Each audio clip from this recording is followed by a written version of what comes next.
dapat walang makakalam na tayo ang nagpapatay sa mga Salvador. Sinasabi ko na nga ba? Kayo nagpapatay sa pamilya ni Mayor. Hoy, anong ginagawa mo dito, ha? Ha? Napakasama niyong tao. Demonyo kayo. Hindi naman. Demonyo kayo. Hindi. Anong ginawa sa inyo ng pamilya nila? Napakasama niyong tao. Malalaman ko ng pulis. Tandaan niyo to. Naku, Iha! Baka bago mo pa kami masumbong, nasa langit ka na. Demonyo ka. Napakasama mo. Anong ginagawa niyo sa kanya? Aba, Iha! May kasama ka pa pala. Anong ginagawa mo dito? Mga tauhan, alam niyo na gagawin sa kanila. Yes, sir! Boom! Boom! Boom! Kasama niyo. Oh my God! Boss, patay na po sila. Boss, patay na. Ha! Magaling na trabaho. Baka kuha niyo na ang bayad niyo, mahal. Yes! Boss, salamat! Itapon niyo na yung dalawa na yan. Sige po, sir. Gusto ko na malinis sa trabaho, ah. Tapon niyo. Tapon yan. Dito. Gusto ko na malinis sa trabaho, ah. Po, sir. Sige po. Yan. Okay na po, sir.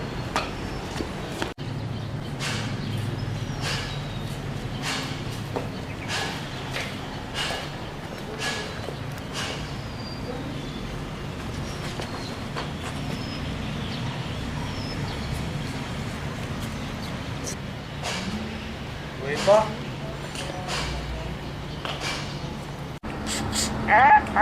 Over. Sige, titik na namin. When you've been fighting for it all your life, you've been struggling to make things right. That's how a superhero learns to fly. Every hour, turn the day. When you've been fighting.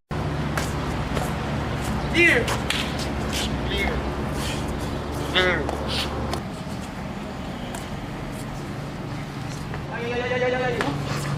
Ang ginawa ko sa kanila, gusto kayo na tayo.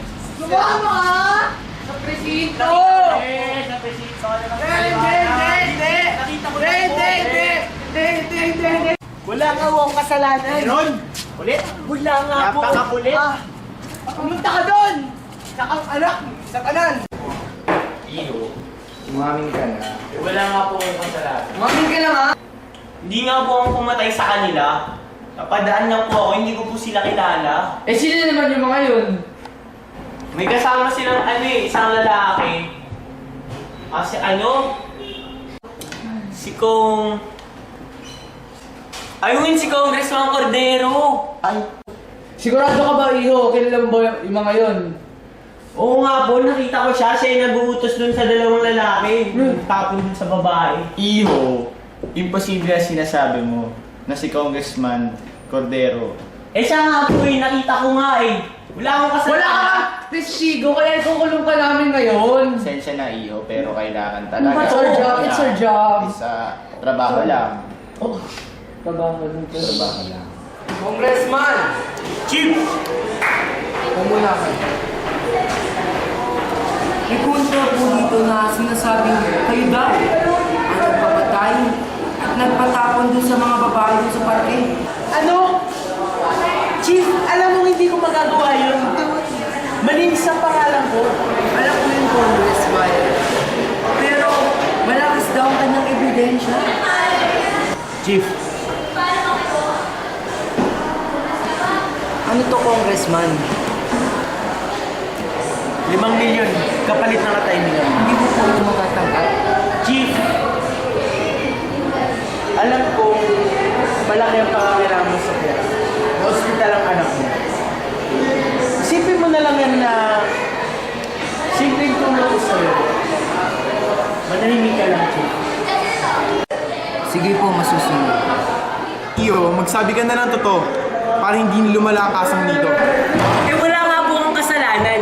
Napadaan lang ako doon, hindi ko sila kilala at tinulungan ko siya. Judge! Minaytan mo kami ebidensya. Malapit sa pinagtapuan ng bangkay ng biktima. Figure po ito ni Crispin. Totoo po ito. Totoo. Opo. Wala nang problema. Tapos na ang kaso. At bakit lang naman wala kang abogado. So, ikukulong ka na. Case closed.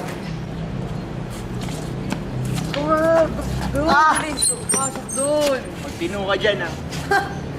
Kawawang bata. Bagay ka dyan, uy. Bagay ka dyan sa impyerno. Wala po akong ginawa. Hoy! Kahit na ganito, naniniwala pa rin ako sa hustisya ng Pilipinas.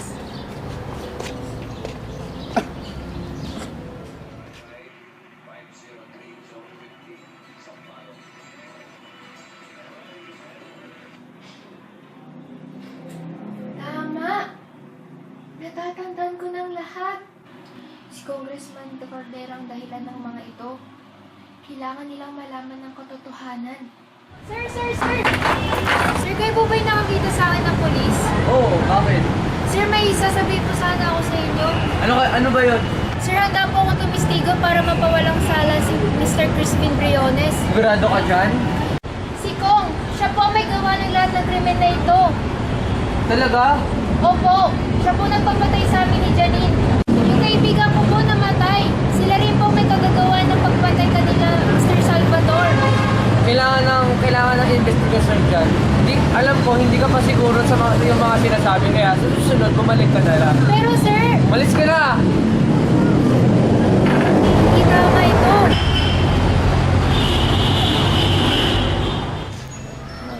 Cellphone ko. Lokong! Naku, may problema tayo. Yung babaeng dapat tumistigo sa kanya nakatakas. Aba, lentik na yan. Dapat maayos yan, ah. Ayusin mo yan. Kailangan walang mangyayaring ganyan. Eh kung, hindi naman pwede yan. Kailangan may konting lagay para malinis naman ang gawa natin. Pero lang pala ba, kailangan mo eh. Ako bahala sa'yo. Teka kong, Min parang nakikinig sa atin eh. Wala naman ho, kala ko lang may nakikinig sa atin. Magpapadala ako ng tauhan dyan. Kailangan patayin niyo yung testigo na yan. Hindi pwedeng mangyari yan. Kung ayaw mo matanggal sa posisyon, naintindihan mo? Hoy, Hindi.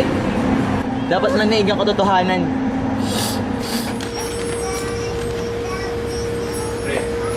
Kailangan natin mag-usap. Bakit? Bakit kailangan natin mag-usap? Ready na magpapaligoy-ligoy. Makita ko kayo ni Congressman Cordero na nag-uusap. Oo. Pero wala kang pakialam dun. Pare, pulis ka. Gawin mo yung tama. Hindi ka bayaran. Hindi mo ako naiintindihan. Pare, sa rin mo si Congressman Cordero. Hindi na ako mag-ating bansa. Wala nang hustisya. Hindi mo ako naiintindihan, no? Pre, mayroon na itama ang mali. Sana ilagay mo sa kukote mo. Hindi na ako mangingialam, pre. Oo. Sana gawin mo yung tama, hindi yung mali. Ba yan? Tama nga siya. Dapat kasama yan. Kailangan pakiralin ang hustisya at karangalan. At tama rin siya ng isang mali. Hindi naman ito tama kung ito yung isang kamalian. Pre, pasensya na. Pre, pero tama ka, naiintindihan kita. Kailangan natin pakiralin ang hustisya at katarungan. Okay na, pre.